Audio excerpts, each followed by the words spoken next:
Welcome to the Idaho Sheriff live stream broadcast with Dan Wilson for Kootenai County Sheriff, where we all together discuss things liberty without compromise.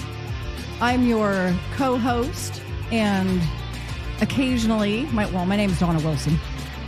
I'm here to screen your questions and comments.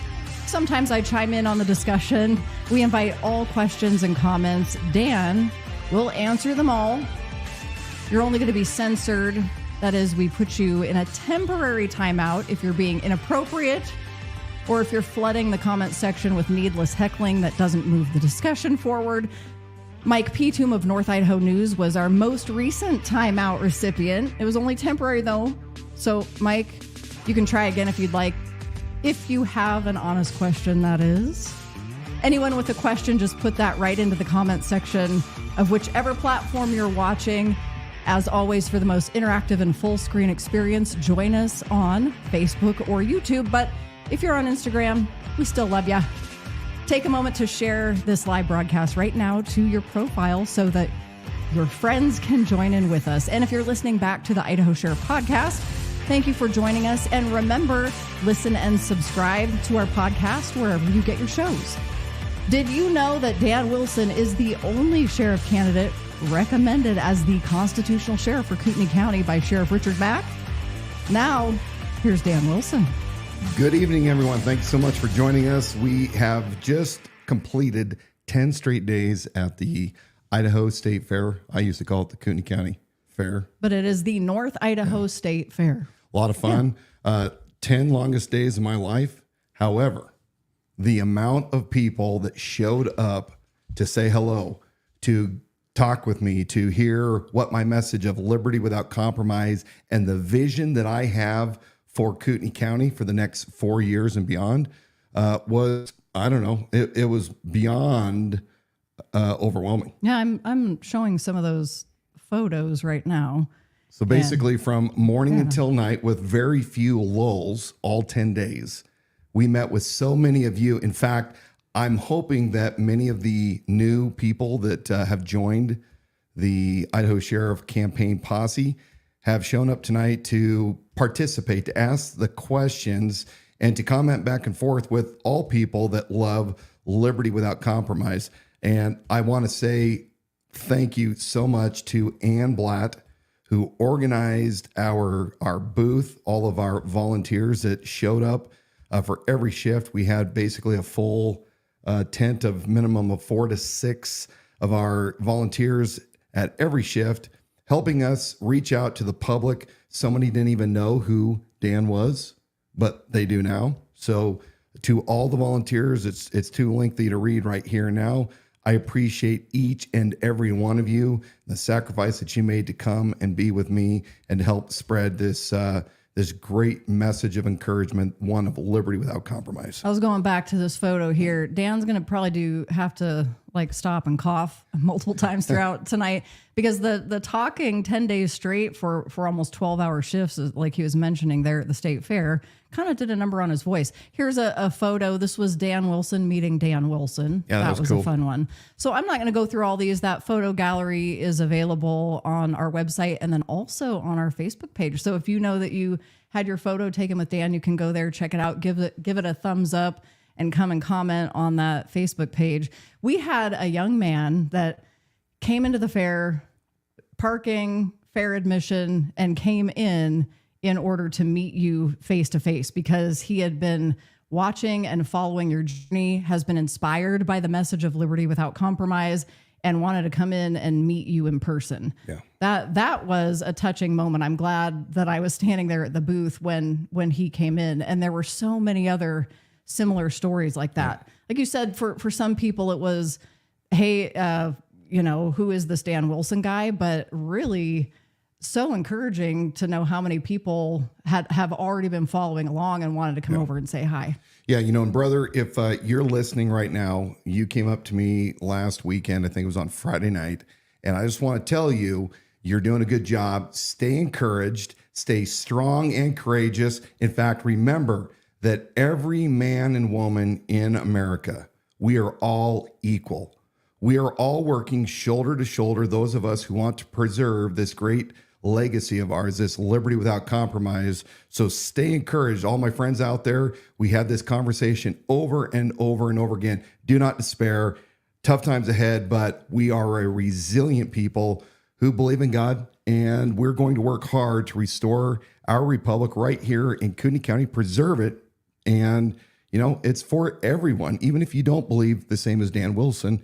If you believe life, liberty, property, pursuit of happiness, welcome aboard.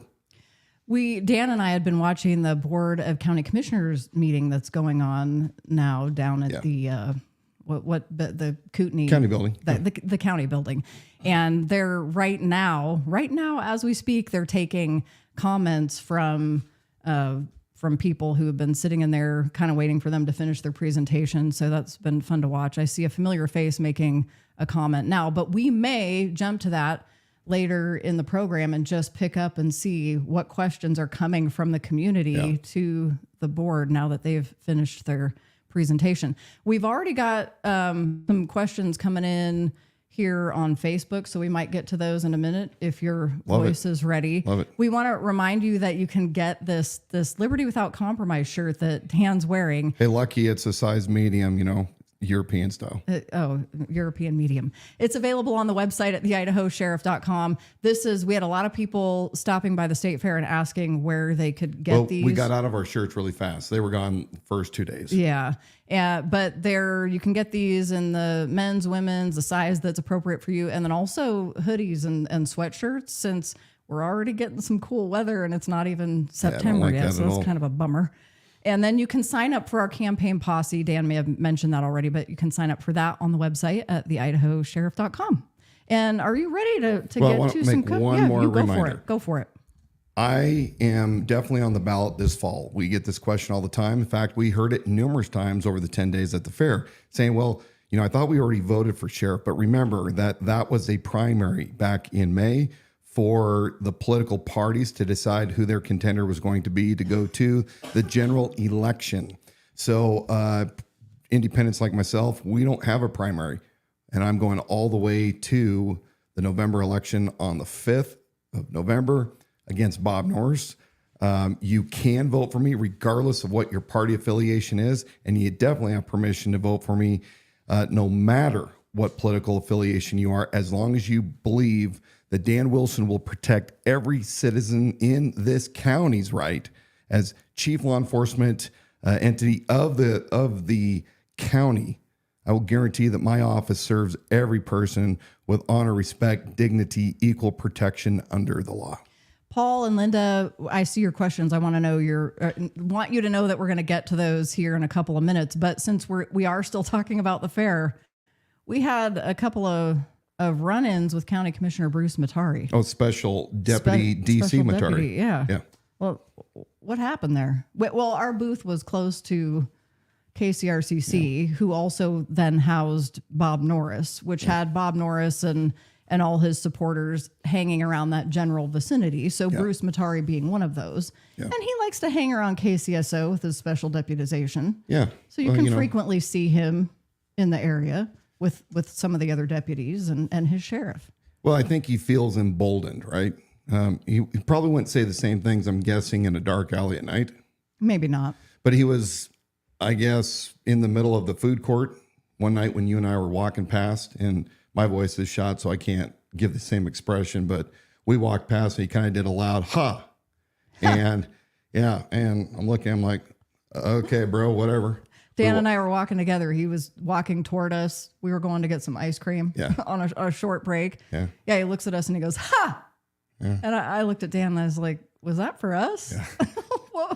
Well, he's a sword fighter. Everybody remember that Bruce Matari. On guard. On guard. Yeah. On guard. So maybe that's the way those little, professional fencers do it. Ha. That's how you start the round. I challenge you to a duel. Maybe that is what it was. So anyway, we walked back. Towards our tent. We passed the KCRCC booth, and Bruce wanted to start engaging. So you and I had no intent whatsoever to engage, but he was standing right inside the booth at the entrance there, and he said, "You, Wilson, are the biggest wimp I have ever met. You are a absolute wimp." I had a town hall, he says, a couple weeks ago for county commissioners. You could have asked me anything, and instead, you don't even bother to ask me a question. What a wimp. As I had my ice cream and I just kept. I think I was doing the same thing too. Well, he's just going on his rant. So I'm looking at him going, is this like grade school or something? And, I said, well, Bruce, unlike you, who has come to several of my events with the specific purpose of grandstanding and upsetting my events, I don't do the same thing to you. That is the difference. And so then he said, well, again, you're a wimp. Again, on guard, cha-cha-cha-cha, on guard.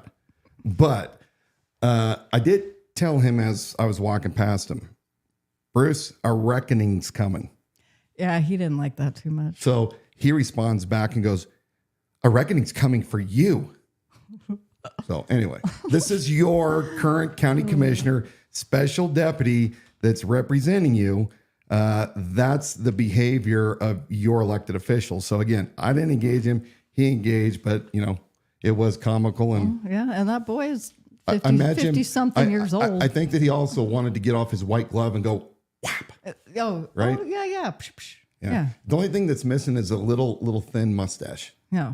Well, anyway, I think we could probably make that happen. You ready for first question? Let's go. Okay. So Paul Williams, thank you for joining us on Facebook. Wants to know, how will you work with or deal with commissioners to secure the needed budget? I think this is an appropriate question considering we were just talking about one of our county commissioners. Paul, that is an outstanding question. And I've actually discussed this before, but I'm glad you brought it up because it needs to be discussed again.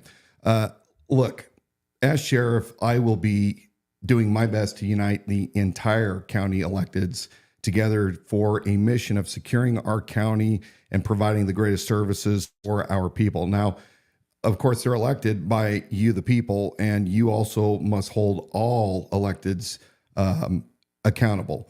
But I've already spoken with Mark Eberlein and expressed with him my desire to work very, very close with him in order to do the best service to our county as possible.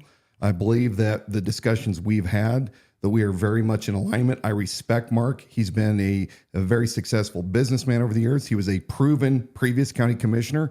Common sense. I like the heck out of Mark. As far as Chairman Duncan, Leslie Duncan, I don't know her very well, but what I do know of her from my observations at the various Board of County Commissioner meetings is she's very well put together. She comes prepared. In fact, I laugh every time she catches usually the sheriff's office with moving budgetary items that they claim that they were supposed to be pulling out. She's very sharp. She's way more prepared than what the previous two other commissioners are. And she has great composure. I believe that because she was former law enforcement as well in a similar capacity as mine, I believe that we have a lot in common. So I have no doubt that the 2/3 of the Board of County Commissioners, we're going to get along very, very well. Now, as far as Special Deputy Bruce Matari, we're probably going to get on pretty good, especially when I take his special deputization away. So once he goes back into his own lane and is no longer part of the sheriff's office, where he kind of comes and goes as he wants to, kind of like those slithering snakes that are in the movies. Anyway, but we're going to sit down, we're going to have discussions, and we are going to do everything we can to fiscally take care of the county on the sheriff's office side. I'm going to ask both commissioners and, the third as well, for budgets to get a forensic audit quote and implement that for the sheriff's office to go over the budget top to bottom to find out where we have been spending the money, where we're wasting it. I'm looking forward to that report. It's going to take a while, but it's going to be well worth it, especially when we've moved the budget up 33% since Bob Norris has come into office. Last year, we went from a $43 million budget to a $50 million budget. And I have seen personally a lot of ways. I'm going to talk about this a little bit later. Hope that answers your question. Thanks for it. All right. We got another question coming in from Linda, and I'm going to put that up on the screen here in a minute, but I'm going to let Dan clear his throat if he needs to, or take take a drink of some tea. Remember, you can add your question or comment right there into the comment section on whichever platform you're watching. And a reminder for those of you on Instagram, we have gotten reports that Instagram feed can be a little bit in and out or a little bit spotty, and you can get a full screen experience, and we can share your comments and questions to the screen if you join us on Facebook or YouTube. So next question is from Linda. Thanks for watching on Facebook tonight. She asks, are you receiving support from retired or current law enforcement officers? That is a great question, Linda. Thanks for asking that. The answer is yes. Not only retired law enforcement professionals who range from not only retired from a very long, but also held very prominent roles within their respective departments, but also recently separated. We have in Kootenai County what I call Copland. We have,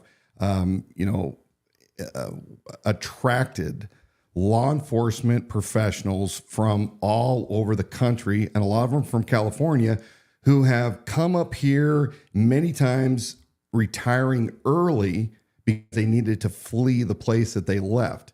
And I've talked with these deputies and former police officers who said, we will join up your deputy reserve program in a heartbeat. And also current. There is a large segment of Kootenai County Sheriff's Office that has reached out and voiced their support of me. I know the Deputy Sheriff Association FOP gang is not included in that, but I even had a deputy last week when I was walking into the fair right before we started. I had my arms full. In one hand, I had an armful of my yard signs.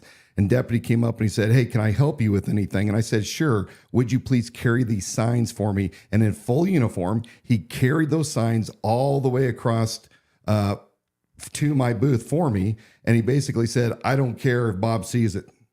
I mean, the folks inside the sheriff's office that are not a part of this deputy gang are sick and tired of the Bob and Bruce show. And they want a change. And I'm not going to reveal names, but I mean, we've had some just sincere conversations with former KCSO employees that have retired recently within the last several months to a couple of years, and current. And they all tell the exact same story without collaborating together. So we know it's bad. If you're inside, hang on. We're going to get this through, and we're going to restore normalcy inside the sheriff's office, integrity. We're going to turn things around for you. Contrary to what was being said, closer to the beginning of the campaign, Dan Wilson gets elected. There's going to be a mass exodus inside the KCSO, which was something else to implement fear into the community, because they think, that's going to be a huge effect on the community to have that happen in that transition period. And then what happens to all of our services? But it just isn't the case based on conversations you've had and the sheer numbers from even inside that are coming to you. It's even support staff that just absolutely cannot, non-sworn, that cannot stand the way KCSO is operating. It's not a merit system. It is one of cronyism as to, if you do something to make the sheriff happy, you're rewarded. And I've said this before, but even at Bob's private campaign events, he is flanked by usually 1 to 2 of these Deputy Sheriff's Association FOP board members. And maybe they're not all board members. I mean, I shouldn't say just board members, but he's always flanked by somebody, because Bob can't stand. He just can't stand on his own. Or maybe they're there to remind him to shut his mouth. Oh, it could be it. He's got handlers for sure. Paul chimed back in and just said budget increase and staffing is still at a crisis level. Exclamation point. Yeah. And again, until we go in there and figure out what we can slice and dice out of it, it's going to be a hard haul in the front, but my transition team is going to be ready to hit the ground running to take care of all these different fronts that we're going to be facing. And there are a lot. So yes, my priorities is going to be to make certain that we are financially taking care of the men and women of the Kootenai County Sheriff's Office, getting them a righteous salary. Remember, it's a calling, not a career to where you will become a millionaire, but we're going to make certain that the dollars are in alignment, but more importantly, to make certain that people actually want to work with the Kootenai County Sheriff's Office, hence why we are down so many in the jail. And I've been told we are one event away from having a consent decree by the DOJ coming in. One event. They're that short-staffed in the jail. It is at an all-time danger level. And so, we're going to have to dive into, but I'm going to tell you, here's one area of waste in a sheriff's budget that I recently saw. $60,000 for a side-by-side, a 4-seater side-by-side, so a couple deputies could go hot wheeling up to the radio towers instead of leasing as needed from one of the many ATV rental companies in Kootenai County. And we're also going to talk about things like license plate readers. Look, we don't need every toy that comes out. We are going to look through every line item and figure out what is not essential. We're going to cut it in order to make certain that the people are making a livable wage, people that will then decide they want to come and work for Kootenai County Sheriff's Office due to fair wage and a culture of extreme ownership. And it's not going to be able to happen overnight. Look, this problem has been 4+ years in the making, but we're going to work very hard, very quickly in order to right this ship. Before I move on to the next question, talk to us really quickly about what it means being one incident away and the federal oversight coming in. Yeah. What does that mean? How does that play out? In essence, to break it down, they're one event away where somebody gets injured inside the jail, an inmate or civil rights violation due to not having enough staff to safely run the jail. That happens. Then the feds start looking and they come in and they take over. Okay, and they basically, they now become the de facto organizer, the project manager of the agency. That's the quickest way to describe that. In a bit, we're going to be talking about coffee with your sheriff. Yes, so Sheriff Bob Norris had a coffee event today in Spirit Lake. We were present for that coffee event. And, yes, we were. And I would say it did not disappoint. It never does. It was really a reflection of a lot of what we talked about when he puts on his events. So that's coming up. Next question is from Tina on Facebook. What is your stance if the FBI rolls in here for illegal search and seizure? What would your stance be? And she's apologizing if that's been asked before. Yeah, so I know that's everyone's concerns. I can tell you, I don't believe that is ever going to happen, especially in Kootenai County. We were very rebellious during the COVID lockdowns in general, despite what the leaders were doing. So hypothetically, I mean, things like that could happen. Sheriff Dan Wilson will be sitting down with all federal law enforcement agencies working inside Kootenai County with a very firm rules of engagement that if they're violated one time, the consequences will be definitely articulated out. We can say that we're going to be attacked by Chinese or, from Canadians. Hypothetically, so many things could happen. I don't see that happening, but if the county were ever at a position where anybody came in to deprive people of their life, liberty, and property, to deprive people of their due process, we're going to make certain our citizens are safe. And I mean, that's one of the great things about the sheriff. He has the power to do what he needs to do in order to protect his citizens. But I just don't see that actually taking place. There was a coffee with your sheriff in Spirit Lake today. Mm-hmm. It was this morning. So these are always held at really convenient times for people who work. Yeah. Did it live up to your expectations? We got to go. We got to attend. Live up to my expectations. Yeah, sure. I mean, it was exactly what I'd anticipated. So the room, we had our people there, which were about 6, 7. And then we had probably, I don't know, you had Mike Petum there. You had Charity Joy from the Kootenai. Mike Petum, North Idaho News. Yeah. So, hashtag North Idaho News. And Charity Joy. And by the way, folks, remember when you're reading the Kootenai Journal that Charity and James, her husband, are avid fans of Bob Norris. They're huge supporters. Not certain how that works for independent journalism, but that's something to keep in mind. Second of all, when it comes to Mike Petum, who we've observed many times flanking Bob, I guess, as his bodyguard. But he's more of a bouncer than bodyguard. do you think I'd he's say. really, well, who's he going to bounce? Little chihuahuas? He's going to bounce Anyway, somebody. So they were there. There was probably, I don't know, half a dozen people that were not really from the area. In fact, I don't really recognize anybody from Spirit Lake, and we live close by and we frequent that location. And then the rest was Bob, his support staff, his administrative assistant Lisa, and then I think it was like 12 deputies, jail captains again. They started arriving a little Captain bit before Smart, 9, and they just kept rolling Lieutenant in. Headland. I mean, it was to the point of, And is this even serious? And I've been telling you folks this for a very long time. Last year, those Coffee with Your Sheriff events were 7, I believe, in total. This year, from January through May, there were 12 in total. And since that time, we've had probably 4 or 5 more of those events. And every time he's bringing this entourage, which it's all about appearance, folks, and I'm going to tell you why here in a second. It's all about appearance. That costs the taxpayers. And you figure a minimum of 2 hours for these events, even travel time for the deputies, and you figure about $100 an hour. You know, you're talking last year, just last year, 23, and May of this year, January to May, $45,000 in cost to have these deputies show up. We're probably well over close to 60,000 right now, all the vehicles that they have to drive up in. But here's why it's ridiculous.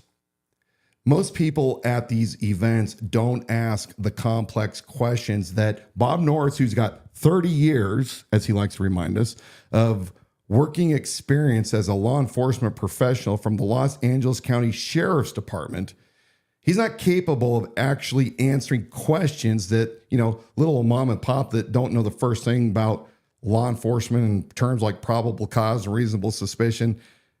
He brings all these guys in to show what a big shot he is because he can't actually answer it in his, 5-star collar uniform.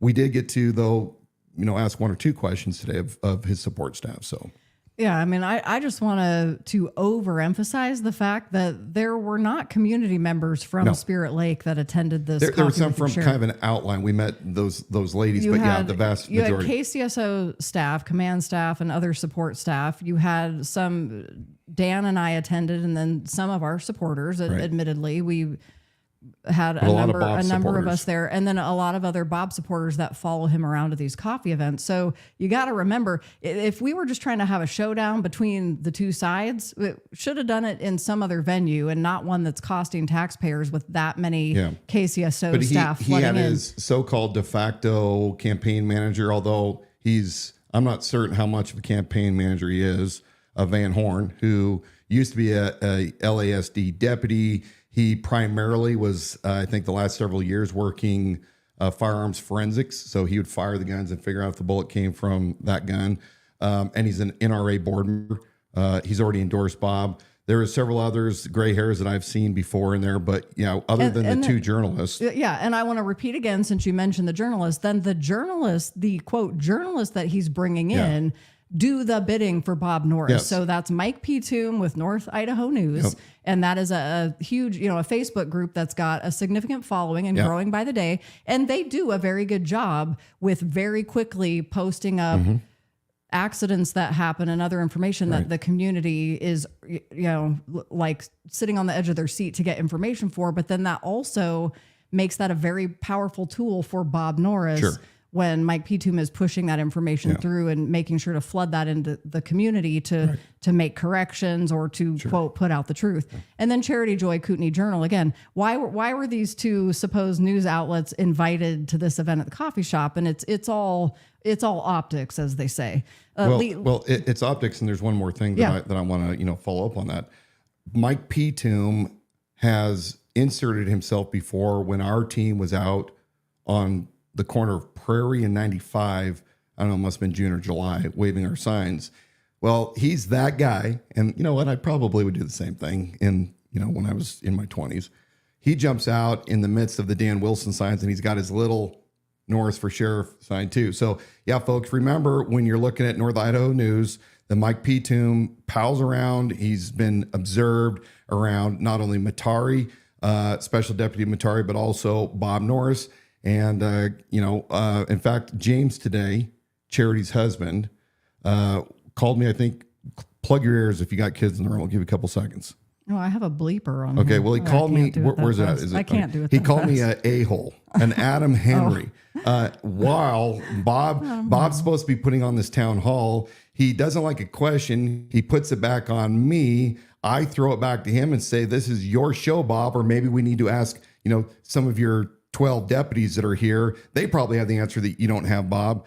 And that's when James very loudly told me that something to the effect of that I don't know the law and I'm a real a-hole. So that's your local journalist. You guys need to be considering this when you're reading their sources.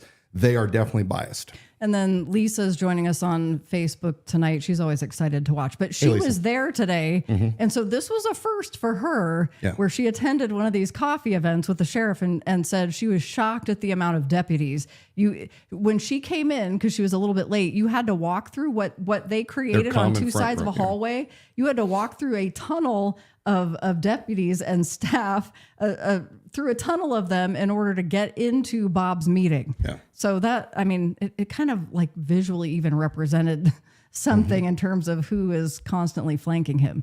Out of that meeting, you had a couple of questions sent in a little bit earlier today from somebody who couldn't join the live broadcast tonight. So if you're ready to take those now. Let's do it. So there's two questions, both regarding statements made by Sheriff Norris at the coffee with the sheriff he held in Spirit Lake this morning.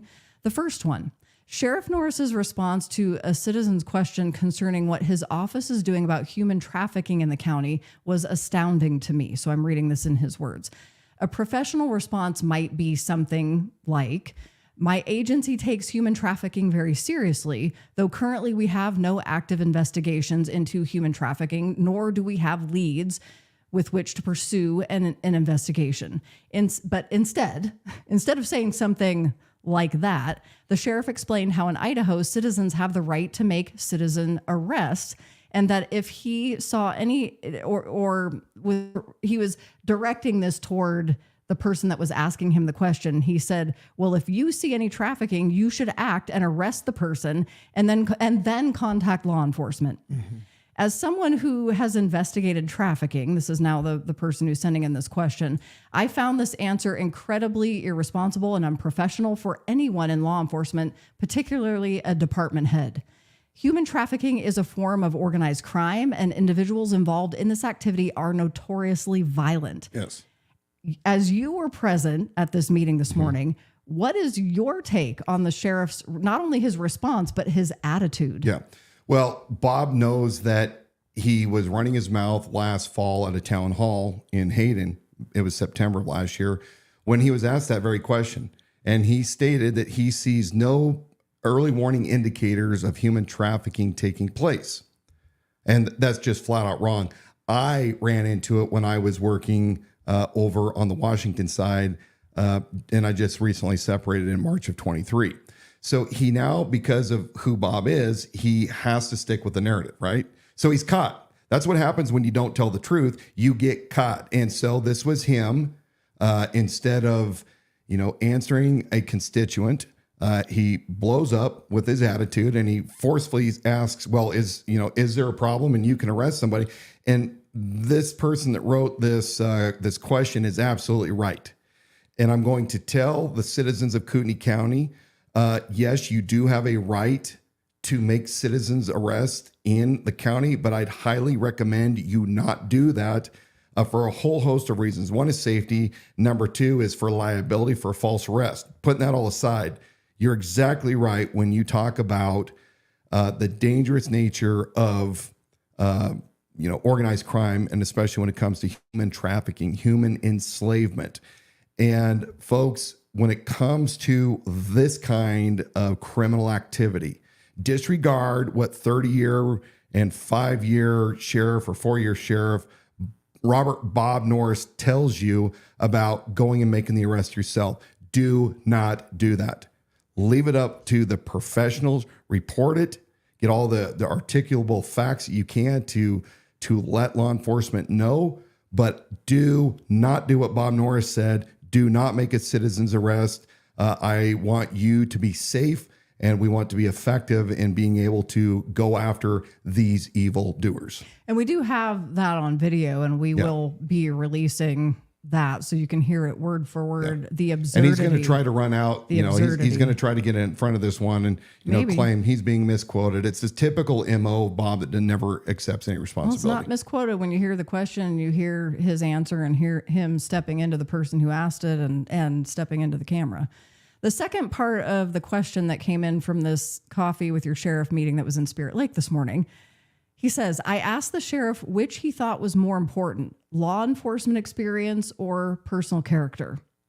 He replied they were equal. How do you respond to that statement?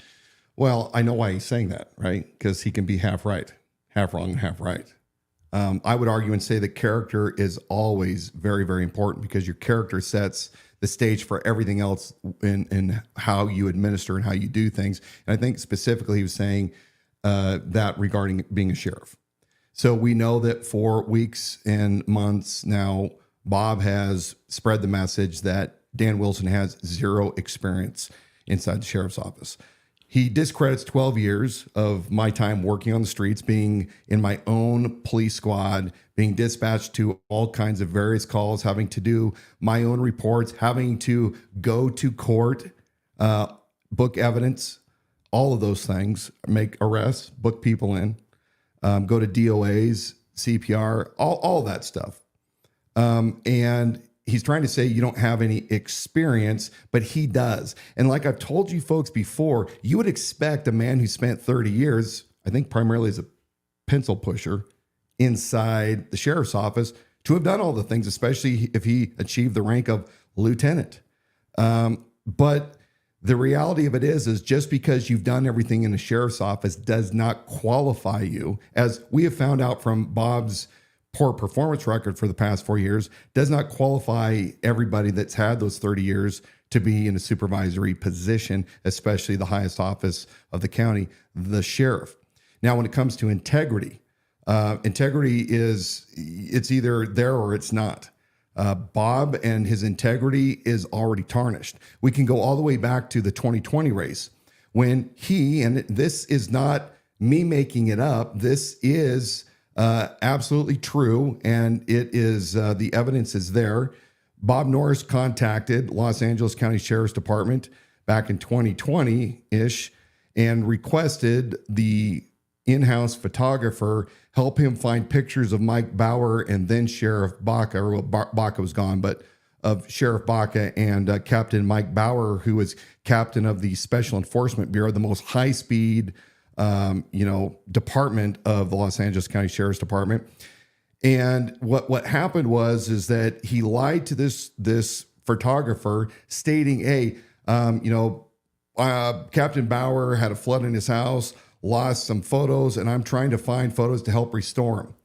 And later on, the photographer kind of did a Google search on Bob Norris, found out that he was running against Captain Mike Bauer, also from Los Angeles County Sheriff's Department, retired. And he said, hey, this is not right. You lied to me. You're running against him. The response from Bob, as has been shown in the written form, Bob says, well, it's a friendly race. So Bob is a liar. Bob also lied about his, tax exempt status. When he moved up here to Kootenai County, he was claiming residency while he still had his California license. It looks like he may have been living in his home down in California all the way up to 2017. He claimed that it was an error. It's always somebody else's fault. But Bob has done a lot of bad things, including the alleged, incident out at Cataldo, where he called this woman these extremely sexually aggressive names. And then doubled down later on, offering a $10,000 reward for anybody that could find video to refute what she said. So your character, Bob, is already dead. So I would say then, based on your scale of experience versus character, I'll beat you on character every single day, and you may have me on experience, but with character, I can still whip your ass when it comes to being a sheriff.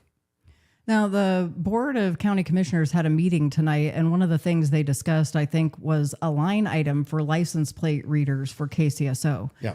And there's been an outpouring in the community of people who are concerned about this because of surveillance. I think Commissioner Duncan actually probably just read your question, and they've cut to Sheriff Norris now, who's responding to it. So I thought you maybe would want to pop in on that and see what they're talking about. Just a quick second here. Let me give it a try.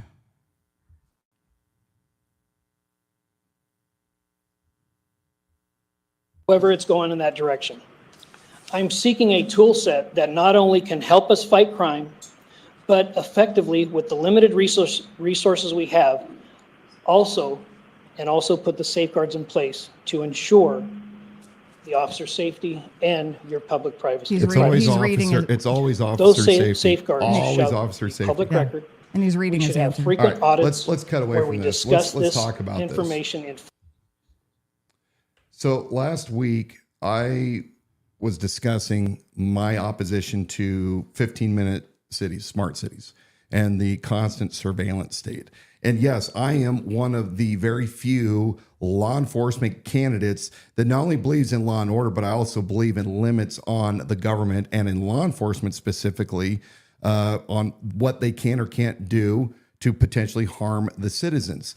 This, again, folks, is why I tell you over and over again, you don't necessarily want a career cop in these positions because to them, every problem needs to be solved with a law enforcement solution. And while they claim that the use of tools is only going to benefit the citizens, public safety, like Bruce Matari was saying earlier, the flip side of that is that who governs these that are employing it? Now, look, I'm going to be the biggest advocate of my deputies. I want all my deputies to be absolutely secure and safe to go home to their families, and taken care of financially. But I also want to make certain that the citizens' rights, which law enforcement exists to protect the citizens' rights, to make certain that their life, liberty, and property are properly protected because the consent of the people that establishes government, those that consent, demand this. So Bob recently was asking for these license plate reader software. And so I'm going to read it. I don't have my glasses on, so I'm going to try to pull it up here. See if I can. Do you know what I'm putting up on the screen? Well, I'm assuming you're putting my letter up. Well, don't assume anything. You tell me. I don't know where you're going. All right, let's do that. I don't know. I'm just going to read Wilson this letter. So right. I sent this in to the county commissioners tonight and requested that it be read into the record since I was not there. And this is regarding license plate reader technology. Just a little recap: Cooney County Sheriff's Office, through public records, disclosed that they have currently, I think it's 36 SUVs where they purchased Motorola license plate reader cameras, and then they had them installed on the vehicles when they were building them out down in Utah, including an additional 8 F-150s. So they already put these cameras in almost 40 patrol vehicles. Now, what they're doing is those cameras run off of software that Motorola sells. Motorola sells the cameras, and Motorola sells the technology, the software that runs these cameras. And what it does is these cameras are scanning, hundreds of license plates per hour.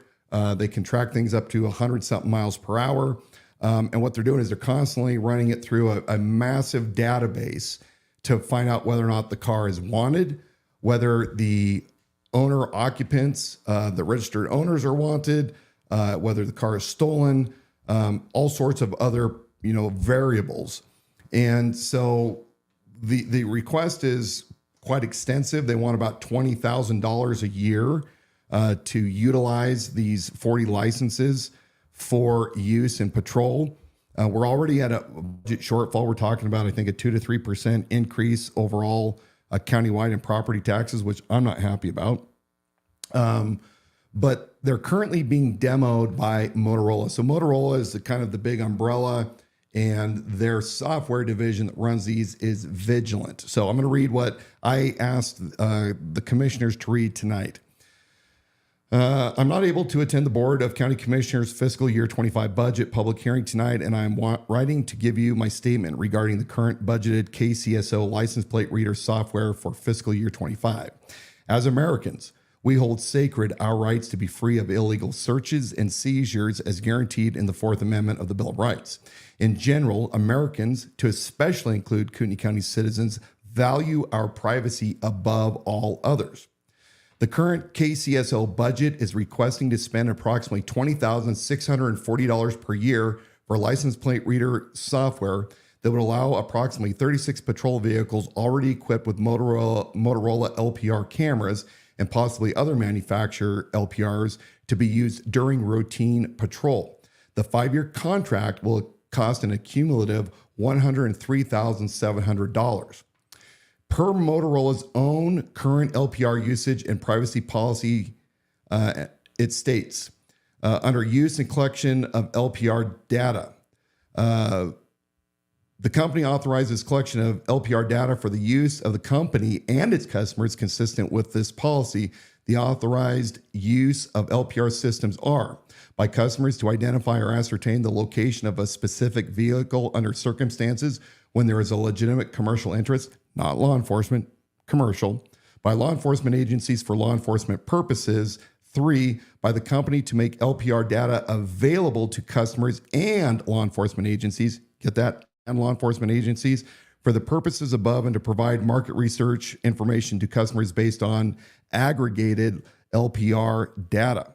And then they go on to say, we're going to cite some U.S. Code, Section 2721, Title 18. So I go on and I say, meaning that Motorola does indeed store citizen vehicle data and distribute this data for both law enforcement and commercial use. Remember, not just law enforcement, but commercial use. Under U.S. Code Title 18, Chapter 123, subsection 2721, it gives various permissions for allowing use of this personal information to include for commercial and other federal law enforcement agencies, the latter of which has continually demonstrated its abuse of American citizens' Fourth Amendment rights. They simply cannot be trusted to not violate the people of Idaho's rights to be secure in their person, places, and effects. In February of this year, Idaho House Bill 688 was introduced, which would regulate and limit all data collected by LPRs in the state. Unfortunately, this bill died in committee, leaving the citizens of Idaho exposed to this unregulated data collection and invasion of privacy. So just so you know, folks, in Idaho, there is nothing right now protecting you against whatever they're doing with this massive amount of data that they're collecting that Motorola admits that they're doing, which means if you're driving and you happen to come in contact with one of these LPRs, that data of where you were located with your license plate is stored. That means even if you're not doing something, like I've heard some of the arguments on local chat rooms of ignorant individuals that call themselves patriots, if you're not doing anything wrong, we don't care. Think about that, but I digress. Furthermore, per the public records request, Lieutenant Headland states that there is no current KCSO policy on deputies using LPRs and only refers them to NCIC ILETS training and certification conducted by Idaho State Patrol. The citizens of Kootenai County deserve to know why the Kootenai County Sheriff's Office would employ such hardware software without any current policies that may have been reviewed by county attorneys, even after Motorola has been demoing the software to Kootenai County Sheriff's Office for several months now. This is irresponsible, unprofessional, and garners no trust of Kootenai County citizens to the Sheriff's Office. Lastly, the Motorola LPR software Vigilant has been quoted by salesman R.J. Garwood, who is listed as a volunteer Kootenai County Regional Air Support Unit helicopter pilot. It should be noted that the KCSO Deputy Lieutenant Mark Ellis, who has been listed as a CFO of this private corporation, manages and oversees this air unit for Kootenai County Sheriff's Office. On the surface, it appears that this resembles a pay-to-play relationship until proven otherwise. Lastly, it is my firmly held belief that the citizens of Kootenai County do not want to live in a surveillance state and do accept a certain amount of risk in their day-to-day lives and do not consent to trade their dangerous liberty for a certain security. Kootenai County Sheriff's Office cannot guarantee that the data gathered by these LPRs will be secure and not sold to commercial entities, private investigators, or federal law enforcement agencies. And with the current budget overages, the cost for this software is not a necessity. While Dan is continuing to comment on this with the license plate readers, I assume there's hardware and software. Yeah. You can chime in that comment section as to your thoughts on these license readers that are on patrol cars. So it's automatically collecting data. And like you said, the arguments on chat rooms have been, look, if you're not doing anything wrong, they're not going to auto run your plate. It's a great tool for law enforcement. Look, I was one of those guys out in the car. In fact, I have been in vehicles that have LPR technology. They didn't work very well 10 years ago. As I recall, you're saying But here's the rub. In Kootenai County, the state of Idaho runs them. We have them on the freeway as you're coming in from Post Falls.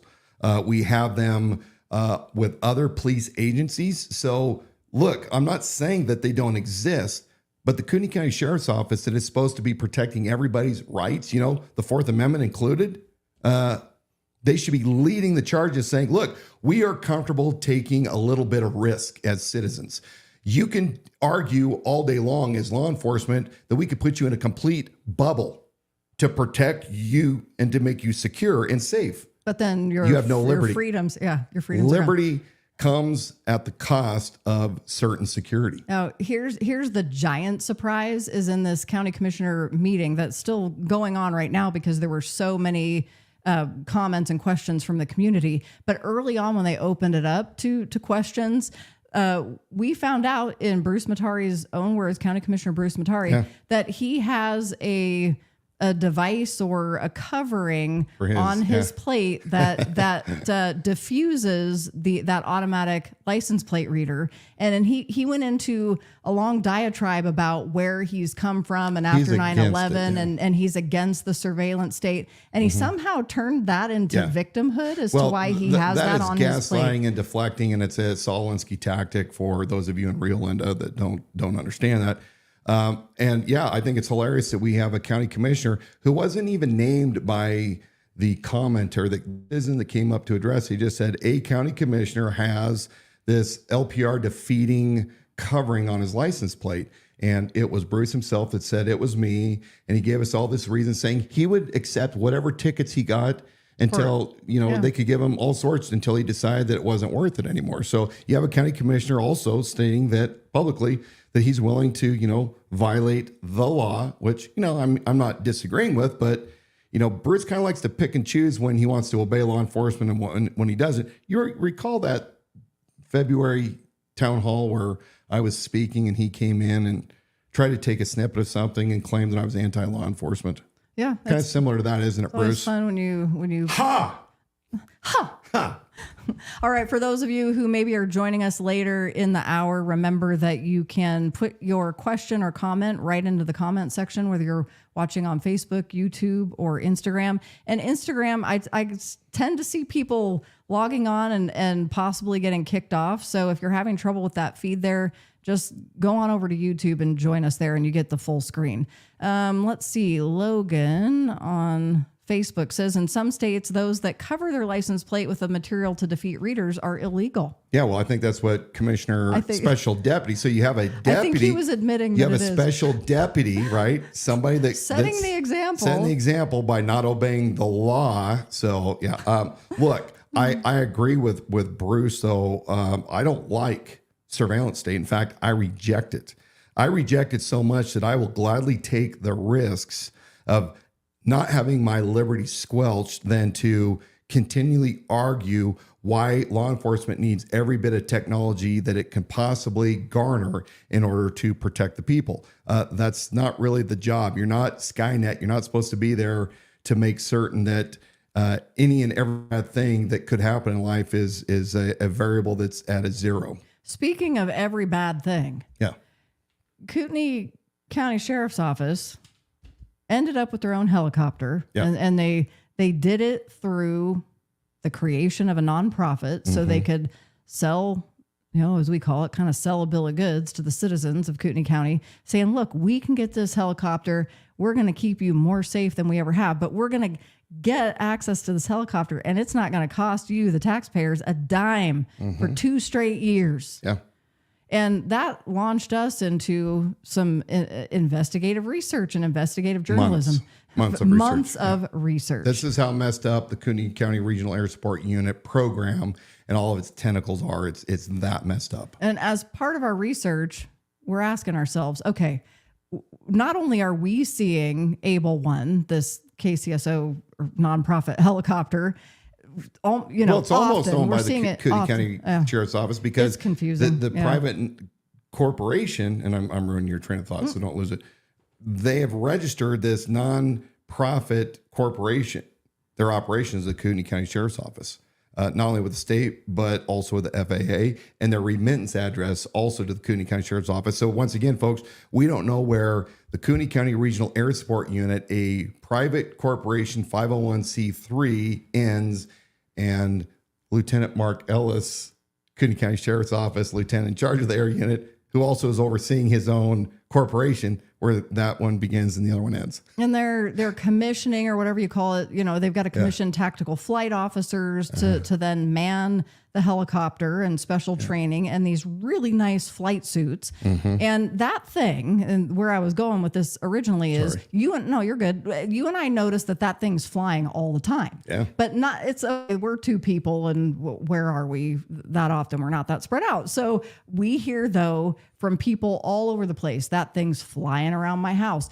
Another person, I'm sitting out at a field watching my kids play baseball. Yeah. That thing's flying, like circling around the field. We've been in downtown Coeur d'Alene. That thing's circling around. Annoying. We're like, what are they? Yeah. What are they surveilling? Yeah. So the question is, and you're going to take this and run with it, but the question is, we're sitting here after all this research we've done for months. Okay, this thing's flying all the time.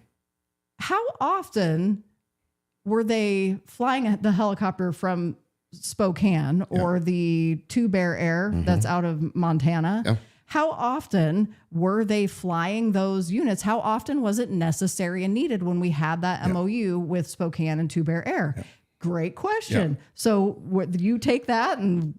Well, I want to point folks to my website, theidahosheriff.com, and you can look up Bob's Crooked Helicopter. And I'm going to show that while you're on that page. I have a kind of a summary document. It's a PDF, and you can open that up, and it'll take you to the actual Board of County Commissioner meetings, where on I think it was October 4th of 2022, and then February 28th of 2023. Lieutenant Mark Ellis and Sheriff Robert Bob Norris were presenting their request to disregard using the Two Bear Air rescue helicopters for search and rescue out of Kalispell, and also the Spokane County Sheriff's Office Air 1, Air 2, because they have a great air support unit with funded by lots of grants, and why they needed to use this private helicopter for 2 years. So you can see there, as Dan's going to continue on the website, we got all this documented, and he's got downloadable, or we put downloadable PDFs here on the bottom of that article on the website. You can hear it in your own words. And we're going to show slide number 1, and we're going to kind of go over this. But I took these screenshots from when they were presenting to the Board of County Commissioners, and you're going to see this very first slide. And this is what Lieutenant Ellis and Bob Norris were presenting to the county commissioners. It was supposed to be a 2-year pilot program funded by private donors, no additional taxpayer cost, constant evaluation of the program by documenting calls for service, activity of the air unit, and cost of the program. We haven't seen the cost of the program yet, by the way. Oh, no. Reallocating $10,000 currently paid to Spokane County Air Support to Kootenai County Air Support. By the way, Lieutenant Ellis's brother, Dave Ellis, was former undersheriff at Spokane County Sheriff's Office, and also used to oversee their air unit. Just kind of a little trivia there for you. And then utilizing $100,000 of asset forfeiture to purchase thermal camera, spotlight, and cabling. So these are what was being presented. We're going to go down to the slide, the next page. Helicopter mission role. 24/7 call-out availability for emergency situations such as search and rescue, major law enforcement events, SWAT operations, shootings, riots, natural disasters, because we have riots all the time in Cooney County. Ask Brett Surplus. Yeah, Brett Surplus. He'll message you if there's anything coming. Emphasis patrols for specific public safety issues such as, pay attention, speeding, aggressive driving on the roadway, as well as waterways. Special events as authorized by the sheriff, emergency transports, dignitary transports, public relations. Okay. Now, that last one, emphasis patrols. I didn't cue the video up because I didn't want to run it, but the folks can see this on the February 28th Board of County Commissioners. I even give the timestamp. They were flat out in the same presentation saying that it's not going to be used for speeding, aggressive driving on the roadways. Later on, the commissioners voiced their concern that it's going to be used for traffic enforcement and water, marine enforcement. And Bob Norris says right then and there, oh, we don't have any plans to do that. So he contradicts himself in the very meeting that he's presenting, saying it's going to be used for this purpose. And we know that they have been using it for traffic enforcement. Well, when you say you don't have any plans, then again, when you don't have a guy that's governed by doctrines that don't change, you can say, well, we don't have any plans, but then our plans changed. Sure. All right, we're going to go over an hour. Hopefully you can stay on. If not, you can come back and watch whatever that's left after you drop out. Now, the next one, the last slide. This is very important. This gets to the heart of what we're going to talk about tonight. Uses of the helicopter. Search and rescue. They claim 316 missing person calls in 2020. That's significant because that was a year of COVID. 365 missing person calls in 2021. But none of those were trafficked. Mm-hmm. Now, under this, it says 35 full search and rescue calls where search and rescue teams were deployed. Two Bear Air used 13 times in Cooney County, over 50 in 5 northern Idaho counties. Bookmark that in your minds. The next is recruitment and retention, because they're trying to say, hey, if we use this helicopter, deputies will want to come and work for us because they might get to be a TAC officer. Well, it looks cool on the resume. Public demonstrations and community events, which we know that has been predominantly the use of, and I can show this statistically here in just a second, versus patrol. And then lastly, use of thermal cameras, searchlight, aerial view, high speed, or view speed of helicopter pursuit monitor. Okay. Here's what's important. If we go to slide number 2. I requested a couple weeks ago records from the sheriff's office, and I wanted to specifically know how many times the Cooney County Sheriff's Office had requested deployment of either Spokane County's Air 1, Air 2 into Cooney County for law enforcement purposes and or search and rescue. And the same question was asked about Two Bear Air. And so my records request, if we go all the way down to the bottom here, I got the request and it basically said, we don't keep any records. I probably didn't give you the correct slide, I'm guessing. My prep was poor today. But anyway, so what happened was I get the response back and they give me 2 records for the deployments in 2023 and 2024 to date, but absent was Spokane County and Two Bear Air. And they said, we don't keep those records. You're going to have to go and get those from Flathead and from Spokane. So I responded back and I said, Ms. Simmons, since it appears that the administration does not recognize the intent of my question regarding Spokane and Two Bear Air, I'll be more direct. Concerning the Cooney County Sheriff's Office, I'm requesting the following. All requested deployments, incident numbers, and reasons for deployment for Spokane Air Unit from 2019 to 2022, and all requested deployments, incident numbers, and reasons for the deployment Two Bear Air from 2019 to 2022.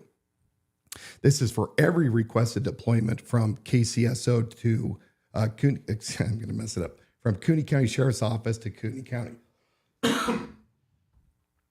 The response I got was, per Lieutenant Ellis. Remember, Lieutenant Ellis is the CFO, the registered agent of the Cooney Regional Air Support Unit that is in contract with himself overseeing it at the Cooney County Sheriff's Office. Jay Simmons says, Cooney County Sheriff's Office does not track those requests and as such does not have any records as requested. I suggest, again, reaching out to Spokane County or Flathead County as they likely track all their flights, much like we track all of our flights. Now go back to the previous slide, number 1. If they don't have these records, and I claim that they're obstructing, I don't believe that any law enforcement professional truly believes the Kootenai County Sheriff's Office has no way of tracking the amount of times that they requested another agency to come in to give them support. So if this is not true and they aren't keeping track, then how did Mark Ellis, who was selling this to the people, selling the urgency, how was he able to say that it was overused 13 times by Kootenai, Two Bear Air used 13 times in Kootenai County and over 50 times in North Idaho? How does Mark Ellis know this if records can't provide it to us? The records don't exist. This is really the problem of what continually happens with Kootenai County Sheriff's Office by the administration and the continual obstruction of giving me the information they know damn good and well that I'm asking for. No transparency. So, current flight logs that I do have, I'm going to show slide number 3. These are going to be a little hard to read because they give them in a format that's, pretty large. But if you slide all the way over to the right so people can see, everything in red is legit law enforcement purposes.